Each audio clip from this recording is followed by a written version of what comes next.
তোমার জন্য সকলের সামনে মাথা হেঁট হলো আমার। আঙুলটা নিজের দিকে তোলো মিস্টার সৌরনীল গাঙ্গুলি। আমি তোমার জীবনে জোর করে ঢুকে আসিনি, তুমি আমার জীবনে জোর করে ঢুকে এসেছো। আর বিশ্বাস করো, সেদিন যদি জানতাম না তোমার এই চেহারাটার পেছনে লুকিয়ে আছে একটা কদর্য মন, একটা স্পাইনলেস ক্যারেক্টার, একটা ব্যক্তিত্বহীন পুরুষ, যে কিনা শুধুই পুরুষ, কোনোদিনও মানুষের উঠতে পারেনি আর পারবে না। আর তোমার এই সরল চেহারাটার পেছনে যে নোংরামোটা তুমি লুকিয়ে রেখেছিলে, সেটাও তো আমাকে জানতে দাওনি। সেই দোষটা তুমি কাউকে দিতে পারো না সৌরনীল গাঙ্গুলি। সেদিন তুমি কাউকে কিছু বলার সুযোগ দিয়েছিলে? দাওনি। বলেছিলে হয় মেঘ না হলে চললাম। মেঘের সরল চেহারার পেছনে কি লুকিয়ে আছে সেটা দেখার মতন চোখ যদি তোমার না থাকে, সেই দোষটা কার? আমার আমার আমার সব দোষ আমার। যা যা ঘটেছে, যা যা ঘটছে, সেই সব দোষ আমার। আর আমি আমার এই দোষ মেটাতে চাই, আমি আমার ভুলটা শোধরাতে চাই। আমিও চাই এই বিষাক্ত পরিবেশ ছেড়ে একটা মানুষের মতন বাঁচতে। আর হ্যাঁ মিস্টার সৌরনীল গাঙ্গুলি, অন্যবারের মতন এবারেও তুমি আসবে আমার পায়ের কাছে, এসে পড়ে মাপ চাইবে, বলবে মেঘ ক্ষমা করে দাও। কিন্তু জেনে রাখো, এরপর কিন্তু তুমি আমার থেকে ভদ্রতার কোনো আশা রাখবে। তোমার কাছে যাবো আমি মাপ চাইতে? হ্যাঁ, ক্যারেক্টারলেস মেয়ে যে কিনা রাস্তায় কোনো পুরুষ দেখলেই। চুপ করো নীল, একদম চুপ করো। নিজের বলা ভাষাগুলো নিজের কানে ঢুকছে না তোমার? হ্যাঁ ঢুকছে। আর আমি ভাবছি যে আমাকে এই ভাষাগুলো বলতে কে বাধ্য করলো। এই বেরো, চলে যাও তুমি, চলে যাও এখান থেকে। চলো তুমি এখান থেকে। এই বাড়িতে আর একটা রাত থাকারও যোগ্যতা তোমার নেই। চলো, গেট লস্ট। তোমার এই বাড়িতে, তোমার এই ছাদের নিচে থাকার কোনো রকম কোনো প্রবৃত্তি আমার নেই নীল। তুমি, তোমার মা, তোমাদের এই অসুস্থ মেন্টালিটি। এই মুখ সামলে মেঘ। সামলে তো আর থাকা যাচ্ছে না।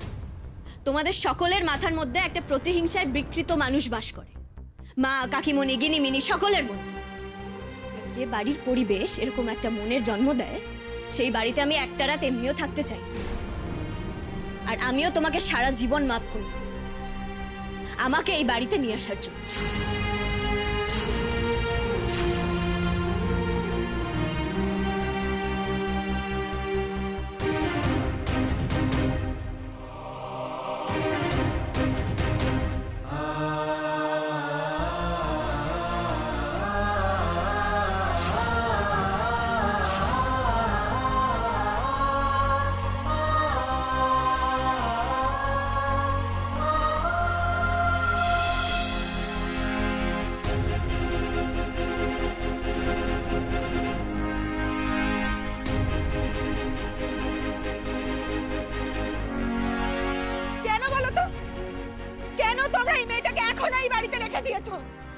কেন ওকে বেরিয়ে যেতে বলছো না? ময়ূরীর জীবনটা শেষ করে দিয়ে এখানে এসেছে, আমাদের পুরো বাড়িটাকে মিশিয়ে দিয়েছে। এখন আমার জীবনটা। আচ্ছা ঠিক আছে গিনি, প্লিজ একটু শান্ত হও।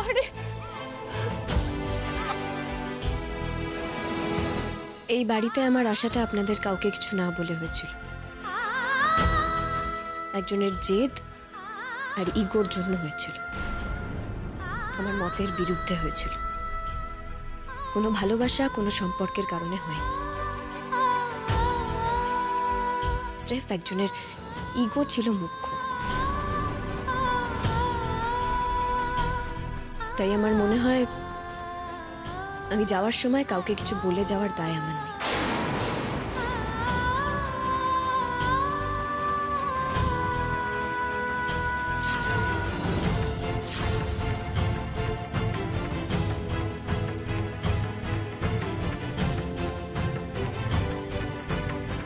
নীল,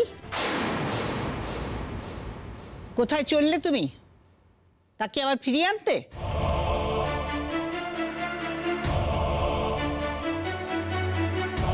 না মা, যে ভুলটা আমি করেছি সেই ভুলের শেষটাও আমার হাত দিয়ে হবে, আর আমি সেটাই করতে যাচ্ছি।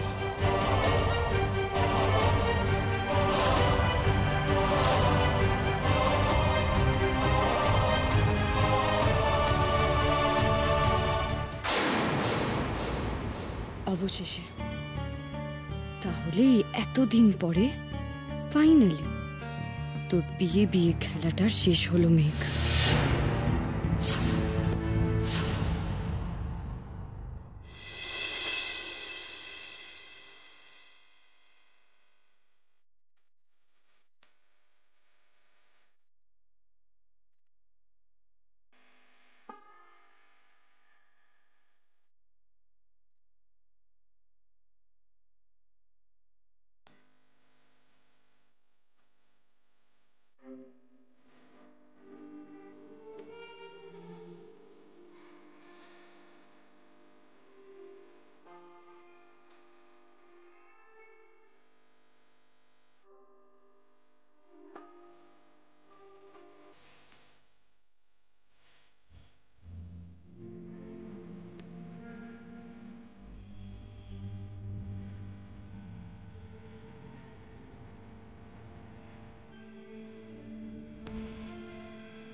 ওমা, মেঘ, আয় আয় আয় আয়, ভেতরে আয়, ভেতরে আয়, ভেতরে আয়। কি রে? ইচ্ছে মতো কে মরে কে বাঁচে, চলে এলাম তোমার কাছে কার প্রাণ ভোমরা পাকাপাকি ভাবে। কারো কাছে থাকতে দেবে তো? হয়েছে ব্যথার মলম অন্য কারো জ্বরে, মারে আলো দিতে ফুরিয়ে গেল ঝুম অন্ধকারে। আর যদি কখনো বলি যে চলে যাব তাহলে আমি প্লিজ আটকে দিও, যেতে দিও না। জোড়া ভুল সে অন্য কারো হাতে দেব না, ইচ্ছে পুতুল আমার বুকের মধ্যে থেকে তোকে কোথাও যেতে দেব।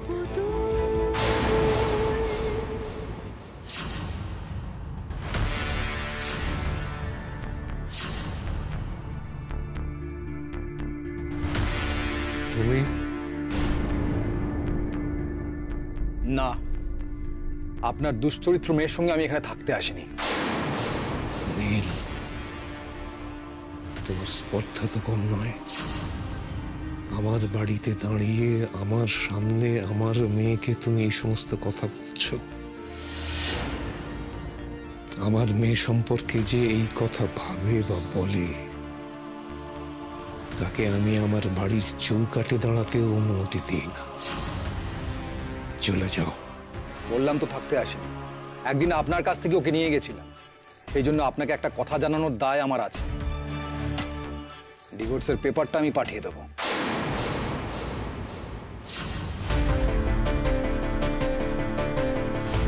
এই সম্পর্কটা টেনে নিয়ে যাওয়ার কোনো মানেই হয় না। থ্যাংক ইউ নীল, এরকম একটা টক্সিক সম্পর্ক রাখার কোনো মানে হয় না। আর হ্যাঁ, একটা প্রমিস নিজের কাছে, এরপর যখন তুমি নিজের ভুল বুঝতে পেরে ক্ষমা চাওয়ার ওই বস্তা পচা নাটকটা করবে, আমি জানি তুমি করবে, সেদিন কিন্তু এই মেয়ে কোনো ভদ্রতার ধার ধারবে না। সেদিন আসবে না। সম্ভব হলে বলতাম যে তোমার এই মুখটা আমাকে কোনোদিনও দেখাবে না, কিন্তু সেটা তো সম্ভব নয়। দেখা তো আমাদের হবেই। আশা করব দেখা হওয়ার পর তুমি তোমার সীমা অতিক্রম করবে না। করলে কিন্তু সেদিন তুমি অন্য এক মেঘের মুখোমুখি হবে।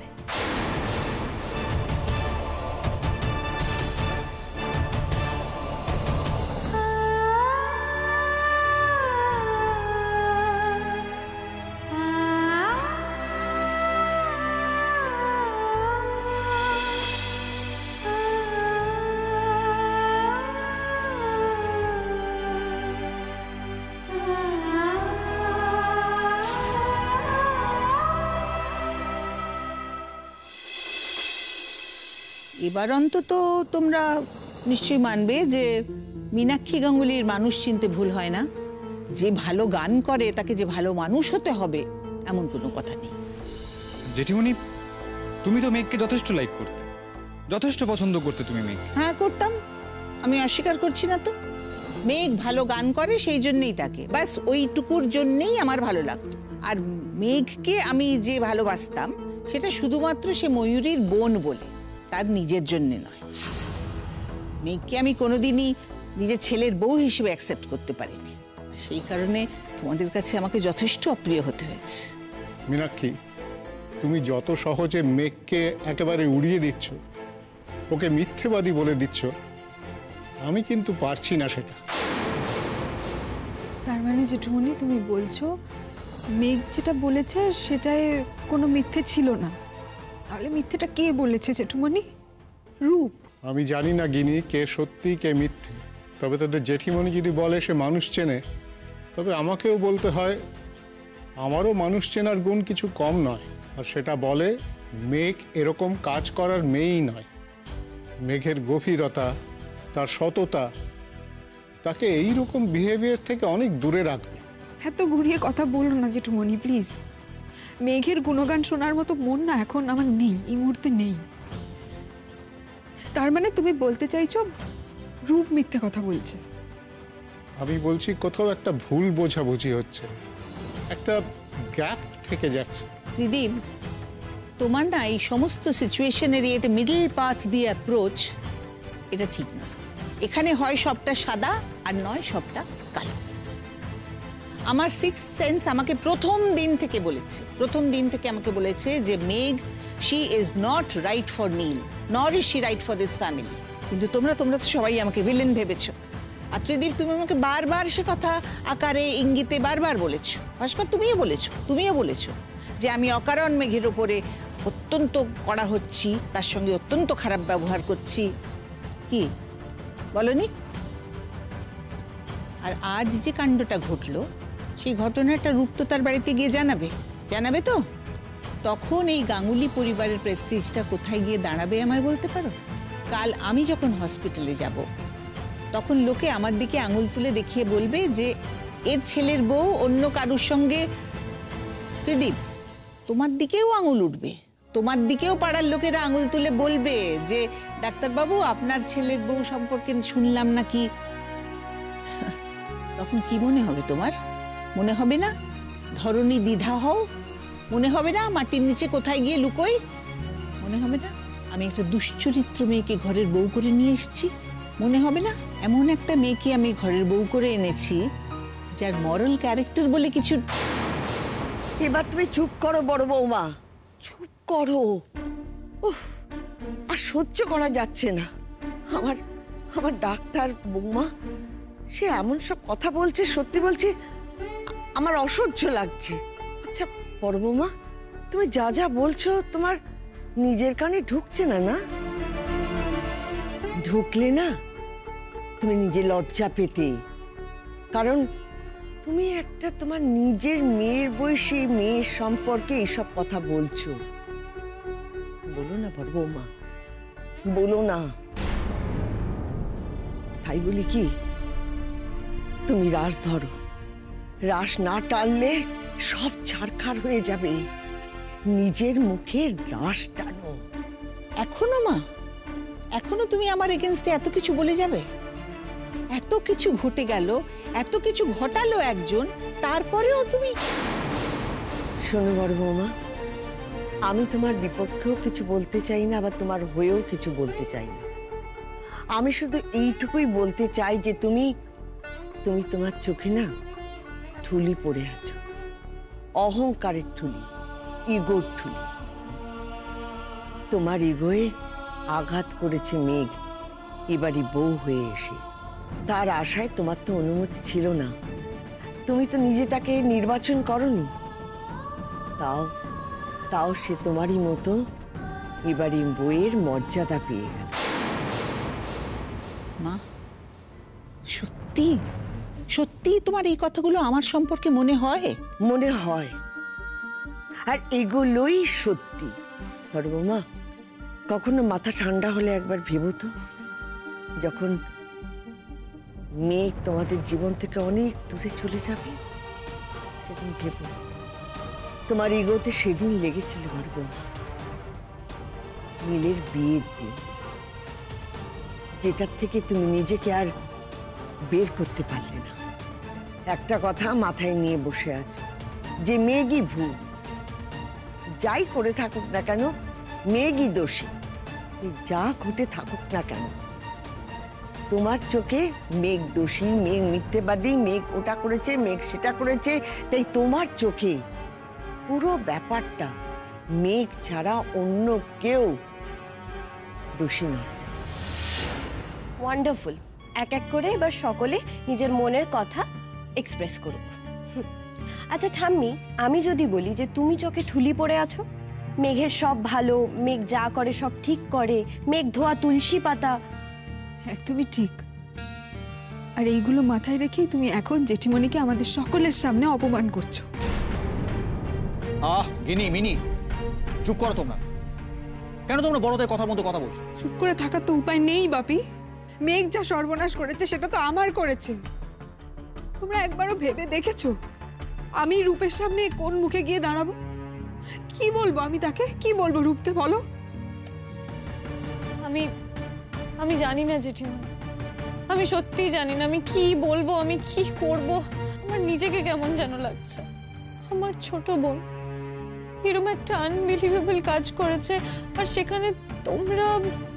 ময়ূরী, তুমি এখানে কিছু না বলাটাই ঠিক হবে, কারণ তুমি এই বাড়ির, এই পরিবারের কেউ না। আর তোমার দ্বারা যে এ বাড়ির কোনো উপকার হয়েছে, কই আমার তো স্মরণে আসছে না। তুমি চুপ করে থাকো, ধুনো দিও না।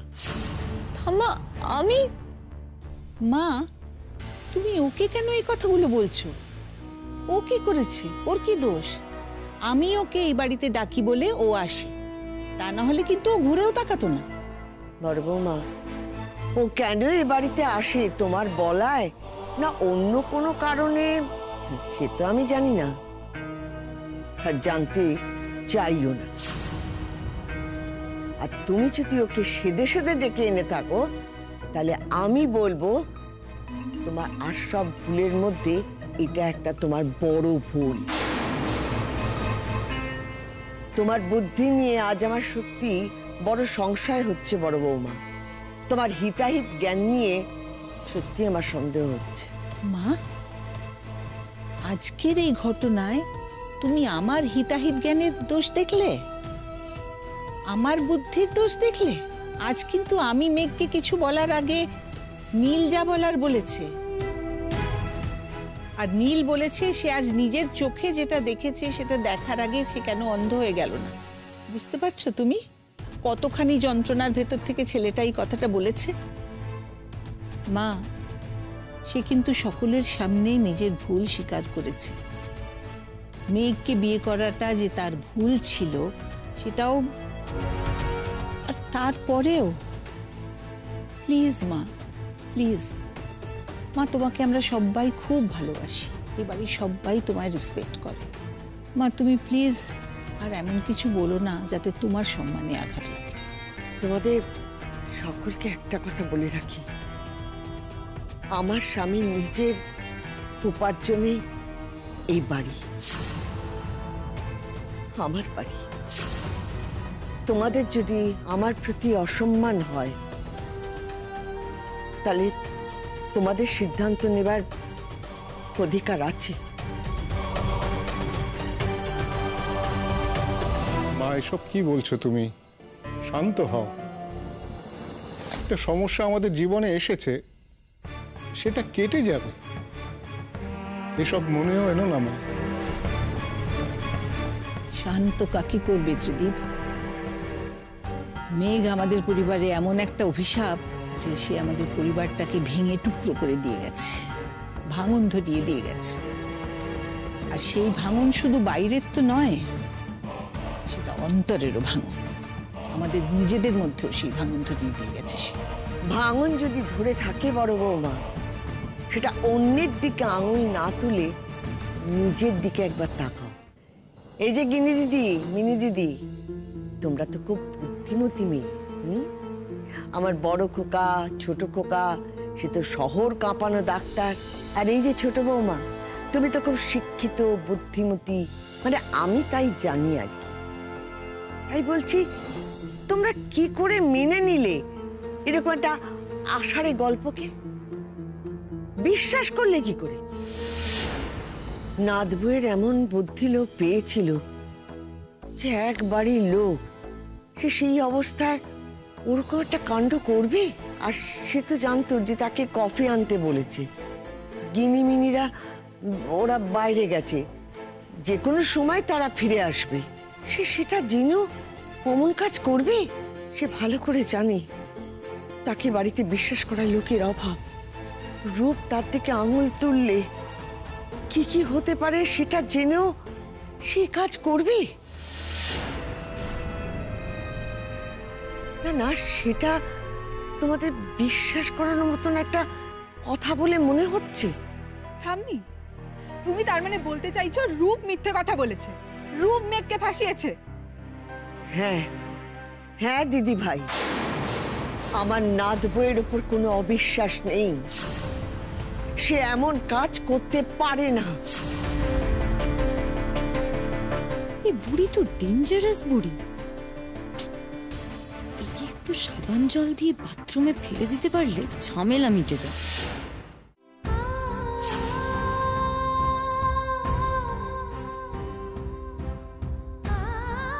নীল, তুমি সবাইকে বলো, তুমি বলো তুমি এক্স্যাক্টলি কি দেখেছো, প্লিজ বলো। আমি যে দেখেছি সেটা দেখার আগে আমি কেন অন্ধ হয়ে গেলাম না, আমি সেটাই ভাবছি।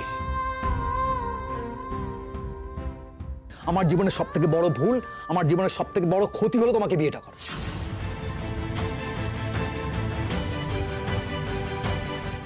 আপনার দুশ্চরিত্র মেয়ের সঙ্গে আমি এখানে থাকতে আসিনি।